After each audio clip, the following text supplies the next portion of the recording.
Welcome to Study Loop. So there are various ways to explain this situation, but we'll try to explain this in terms of energy. Now, at the same temperature, helium and oxygen molecules will have the same kinetic energy. And we know that kinetic energy is half mv squared. Now, if the kinetic energy is same for both oxygen and helium, then we know that, so let's say this is MO and VO. So this is mass of oxygen and velocity in oxygen, velocity of or speed of sound in oxygen. So that should be equal to mass of helium times speed of sound in helium. Then there's a square.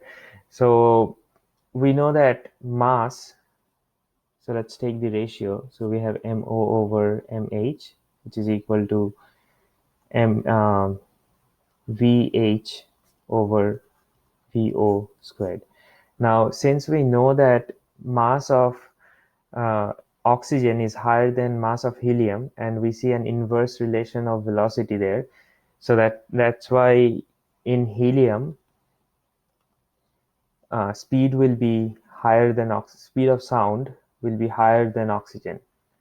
So speed of sound will be higher. And since the speed of sound is higher, now we can look into this formula v equals to lambda times f, where lambda is the wavelength and f is the frequency. We would assume that lambda will be same for both oxygen and helium medium. And the reason for that is because the origin of the sound is the same vocal cord. And in the vocal cord, we would pretty much expect that the wavelength of sound will be the same. So that means when we have higher speed, that means we'll have higher frequency. So in helium, the frequency will be higher. So basically, frequency in helium, let's call it He. So frequency in helium medium will be higher than frequency in oxygen.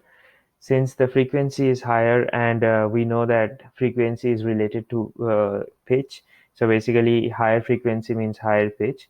So that's why we hear high pitched voice when helium gas is inhaled. All right, thanks for watching. I'll see you next